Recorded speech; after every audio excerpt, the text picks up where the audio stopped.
하다 보면 항상 웃을 만한 일이 있는 것만은 아닙니다. 그러나 우리에게 항상 기뻐하라, 범사에 감사하라, 그렇게 말씀하셨습니다. 우리가 이 자리에 왔으니 우리의 삶이 항상 기뻐할 만한 일이 있는 것만 아니지만 한번 기뻐해 보십시다. 옆에 있는 분들한테 한번 환하게 한번 웃어보십시다. 자, 웃습니다. 환하게.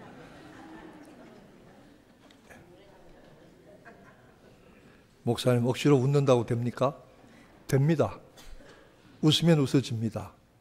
옆에 있는 분들과 환하게 웃으면서 인사하십시다. 주님의 사랑으로 사랑합니다. 네.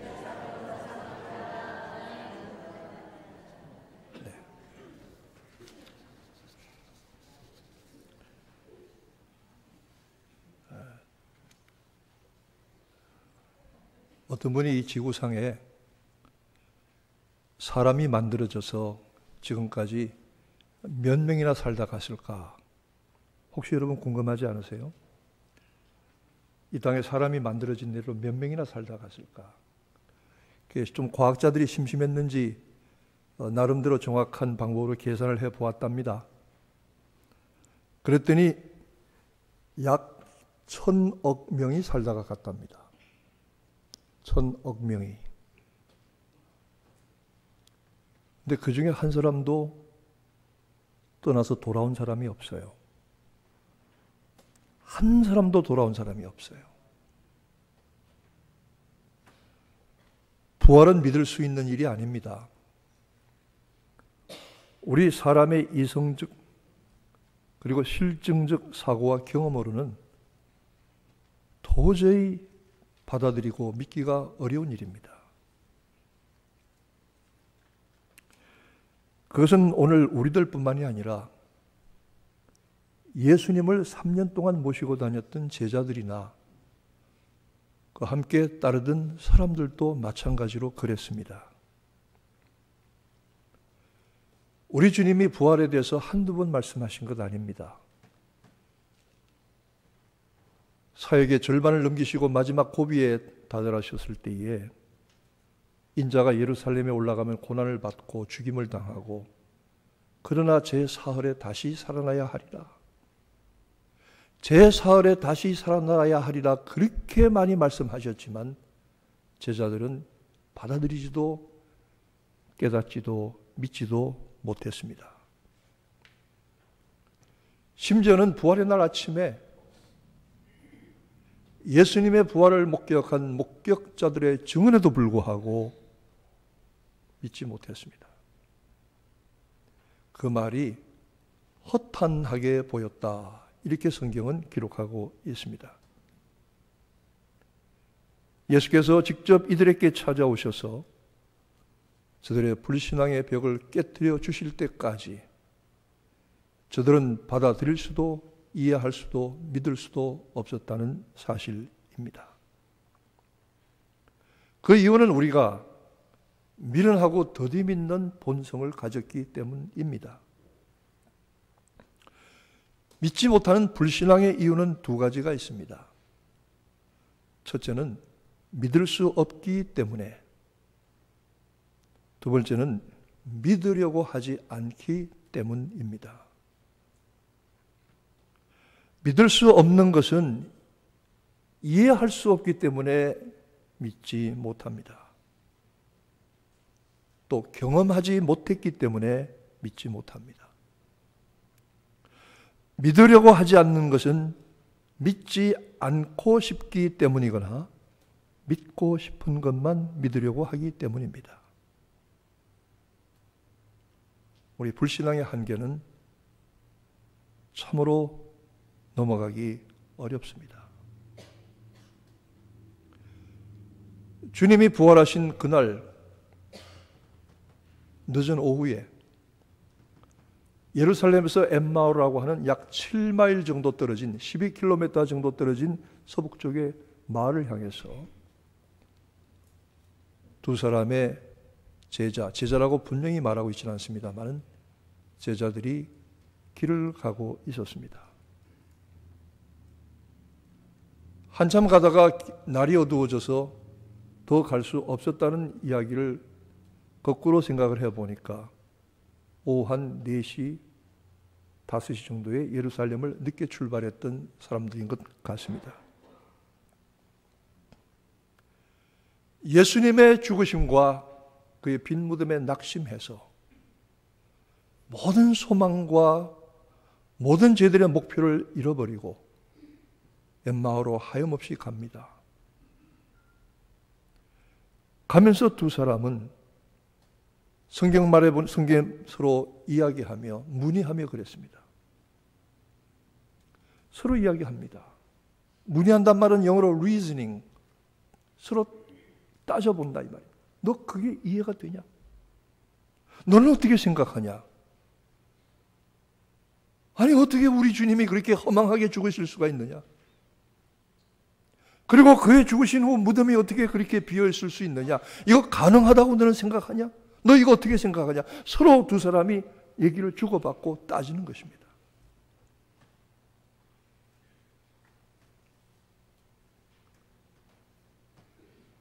이 두 사람의 불신의 이유는 두 가지가 있습니다. 저들이 길을 갈 때 문득 어떤 사람이 같이 동행하기 시작합니다. 그런 길이 있잖아요. 길을 가는데 누가 와서 같이 갑시다 하고 왔습니다. 무슨 얘기를 그렇게 합니까? 무슨 일이 있습니까? 아니 당신은 예루살렘에 사는 사람 같은데 어떻게 해서 오늘 최근에 일어난 그 일들을 모를 수 있단 말입니까? 나사렛 예수에 관한 일인데 그는 하나님과 모든 백성 앞에서 말과 일이 능하신 선지자인데 그것도 다른 사람이 아니라 우리 제사장들과 우리 관원들이 그 사람을 사형 판결에 넘겨주어서 십자가에 죽게 했습니다.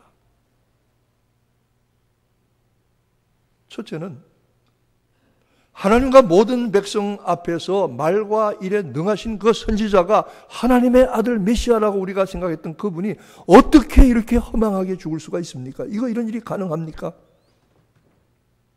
두 번째로 여자들이 갔더니 무덤이 비었고 다시 사셨다고는 천사들의 이야기만 듣고 왔답니다. 이거 말이 됩니까? 그때에 우리 주님이 제자들에게 자세히 설명을 시작하십니다. 27절 말씀해 보니까 모세와 모든 선지자들의 글로 시작하여 모든 성경에 쓴 바 자기에게 관한 것을 자세히 설명하시고 말씀하셨다. 여러분, 믿음은 들음에서 난다고 했습니다. 들음은 하나님의 말씀으로 말미암는다고 했습니다. 우리의 구원과 우리의 은혜에 관한 모든 체험은, 우리의 믿음은 하나님의 말씀 위에 서 있어야 되는 줄로 믿으시기를 축원합니다. 하나님의 말씀 여기에 서 있어야 하는 것입니다. 자세히 가르쳐주고 상세하게 설명하실 때 귀담아 들어야 합니다. 왜 우리가 이 시간 와서 예배를 통해서 말씀을 듣습니까? 왜 우리가 날마다 경건의 생활을 통해서 말씀을 읽습니까? 우리의 구원과 모든 은혜와 진리가 하나님의 말씀 위에 서 있기 때문입니다. 여러분 와서 무슨 냉동실에 시체처럼 들어있는 그런 표정하고 계시지 말고, 혹시 여러분의 마음에 좀 불편하거나 마음에 들지 않는 것이 있다고 할지라도 하나님의 말씀을 선포하는 이 시간에는 여러분의 마음을 열고 마음의 귀를 눈을 열어서 하나님의 말씀을 들으시기를 축원합니다. 그래야만 살아나는 것입니다. 그래야만 내가 사는 것입니다.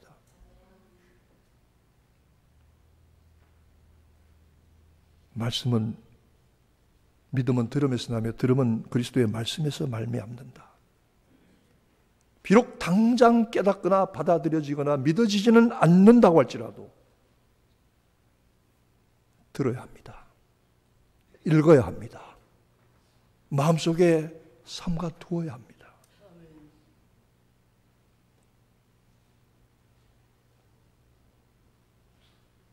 사람이 얼마나 믿기 어려워하는지, 부활을 믿기가 얼마나 어려운 일인지, 심지어는 신학교를 졸업하고 미국에 와서 유산 대학에서 철학 박사를 하고 미국 대학교에서 철학을 가르치던 유명한 교수님도 이 부활을 믿지 못했습니다. 어느 날 그분이 계시는 지역에 목사님들이 찾아와서 교수님, 박사님, 신학교를 나오셨잖아요. 미국에서 철학을 공부하셨잖아요. 이번 우리 지역에 부활절 연합 예배를 드리려고 하니까 오셔서 부활에 관한 설교를 좀 해주세요. 근데 그분은 부활을 믿지 않았습니다. 그런데 굉장히 정직했습니다. 나는 신학교를 나오고 전도사 생활을 했지만 부활을 믿지 않습니다. 부활을 믿지 않는 내가 부활절에 가서 설교할 수 없습니다. 미안합니다. 사절했습니다. 여러분들 가운데 전심으로 자기 자신에게 물어보세요. 나는 예수 그리스도의 영과 육의 부활을 전심으로 내가 믿고 있는지, 전심으로 내가 받아들이고 있는지, 전심으로 확신하고 있는지, 전심으로 다른 사람들에게 증거할 수 있는지 여러분 자신에게 물어보시고 대답하시기를 바랍니다. 나는 여러분들에게 책망하려고 이 말을 하는 것이 아닙니다. 예수 부활 믿지 못해도 지극히 인간적으로 정상적인 일이고 자연스러운 일입니다. 그러나 예수 부활이 받아들여지게 되고 믿어지게 되고 깨달아지고 증거하게 되는 것은 여러분을 통해서 하시는 하나님의 일이기 때문에 여러분의 불신앙을 책망하려고 하는 것이 아닙니다. 아까 말씀하신 그 철학박사 교수님은 예수의 부활을 믿지 못해서 부활 설교를 못하겠다고 했는데 어느 날 동네에 할머니들이 오셔서 교수님, 박사님이 신학교를 나오셨다지요. 우리 노인들이 모여서 성경 공부하려고 하는데 좀 인도해 주세요. 나 그런 거 못합니다. 그래도 해 주세요. 그래서 이분이 억지 춘향으로 요한복음을 가지고 그분들에게 성경을 가르치기 시작했는데 신학교를 졸업하고 몇십 년 동안 체험해보지 못하고 만나보지 못했던 피 묻은 예수를, 저는 이 말을 강조합니다. 피 묻은 예수를 요한복음을 가르치다가 만났습니다. 무릎을 꿇었습니다. 회개했습니다. 평생 내가 헛된 철학만 가르치고 살았습니다. 내가 이제부터는 이 일을 그만두고 하나님 나를 용서하시고 받아주시면은 내가 이제부터 주의 복음의 말씀을 전하다가 죽겠습니다. 62살에 목사 안수를 기독교 미주 성결교에서 받으시고 한빛교에 오셔서 4년 만에 은퇴해 가신 박일철 목사님이 바로 그분이십니다. 여러분의 담임 목사님이셨다고요. 왜? 피 묻은 예수를, 부활의 주님을 직접 만났기 때문입니다. 말씀을 가르치다가 말씀에서 피 묻은 예수를 만났기 때문입니다. 저는 여러분의 신앙의 정도를 다 알 수도 있고 다 알지도 못합니다. 그러나 한 가지는 여러분 분명한 은혜의 체험이 피 묻은 예수를 만나야 합니다. 그리고 하나님의 말씀 위에 서야 합니다. 그렇게 되시기를 축원합니다. 저는 젊었을 때 한때 신앙을 포기하려고 한 적이 있었습니다. 교회도 그만두고 믿음 생활 다 그만두고 도저히 믿을 수가 없어. 신앙생활이 한 발짝도 앞으로 나가지 못했어요. 캄캄한 영적인 절망 가운데 빠졌습니다. 어느 날 오후에 차를 타고 가다가 그날 아침에 암송에 두었던 성경 구절 한 구절이 제 마음속에서 불 붙듯이 되살아나더니 제 영혼을 뒤집어 흔들어 놓았습니다. 로마서 4장 5절 말씀, 이를 아니할지라도 경건치 아니한 자를 의롭다 하시는 이를 믿는 자에게는 그의 믿음을 의로 여기시나니. 이 말씀 한 구절이 그날 오후에 제 속에 들어와서 제 영혼을 뒤집어 놓고 모든 영적인 어둠이 깨어져 물러가게 하고 확신과 소망과 사명에 대한 헌신으로 변화시켜 주신 것을 체험했습니다. 제 인생이 극한 위기와 어려움에 빠졌을 때에, 삶의 소망을 잃었을 때에 흑인 아주머니가 제게 와서 읽어주던 그 말씀, 고린도후서 1장 8절과 9절 말씀,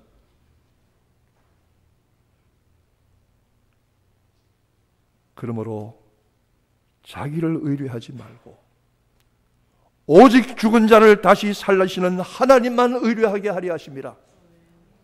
자기를 의뢰하지 말고 오직 죽은 자를 다시 살리시는 하나님만 의뢰하게 하심이라. 그 말씀을 들을 때 모든 슬픔, 눈물, 탄식, 괴로움이 사라져버리고 생명에 대한 소망이 불꽃처럼 타올랐던 것을 저는 체험했습니다. 저는 제 체험을 자랑하려고 하는 것이 아닙니다. 이런 체험들이 누구나 같은 말씀으로 일반화되는 것도 아닙니다. 그러나 중요한 한 가지는 여러분이 신앙생활을 하면서 언젠가 여러분의 일생에 한 번은 하나님의 살아있고 생명 있고 운동력 있는 그 말씀이 여러분들에게 들어가서 여러분들의 삶과 영혼과 믿음을 뒤집어 놓는 은혜의 체험이 있으시기를 축원합니다. 이것 있어야만 진짜입니다, 여러분. 목사님 가짜라고 그러지 마세요. 미안합니다. 짝퉁입니다. 어떡합니까? 이래야만 진짜거든요. 그래야만 제대로 믿음 생활하고 구원의 진리가 확실해지거든요. 이 제자들도 불신 가운데 있다가 부활을 믿지 못하다가 주님이 오셔서 부활에 관한 말씀을 자세히 설명해 주실 때 깨달았습니다. 가슴이 뜨거워졌습니다. 왜 우리는 하나님의 말씀을 읽을 때, 왜 하나님의 말씀을 들을 때 가슴이 뜨거워지지 못합니까? 사모하시기를 축원합니다. 구하시기를 축원합니다. 마지막으로 눈이 밝아져야 합니다. 예수께서 함께 음식을 드시면서 축사, 블레싱, 밥 먹을 때 감사기도, 축복기도 하는 일이 얼마나 소중한 일인지 아십니까? 여러분 자신들이 여러분 자신과 가족들을 위해서 밥 앞에 놓고 식탁 앞에 놓고 축복기도 하는 일이 얼마나 중요한 일인지 아십니까? 목사님을 모셔다가 식사 대접을 하면서 축복받는 일이 얼마나 좋은 일인지 아십니까? 귀 있는 자는 들을지어다. 주님이 축사하실 때에 떡을 떼어 나누어 주실 때에 생명의 양식, 주님의 살과 피를 상징하는 그 떡을 나누어 주실 때에 성찬 예식은 아니지만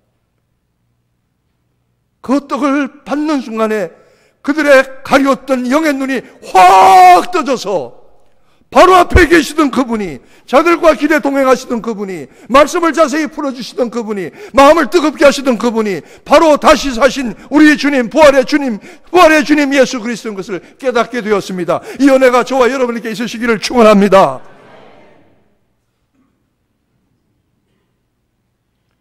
진리를 알기 위해서는 설명이 필요합니다.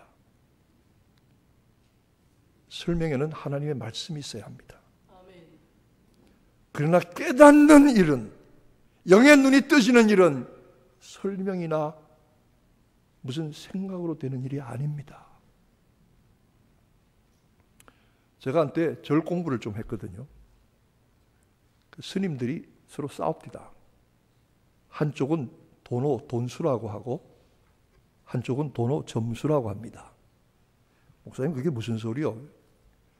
도를 깨닫고 득도하고 깨우치는 일이 도노, 점수, 점점 가서 어떤 단계에 이르게 되는 것, 이게 도노, 점수입니다. 도노, 돈수가 있습니다. 도가 갑자기 확 깨달아지는 게 있습니다. 확 깨달아지는 게.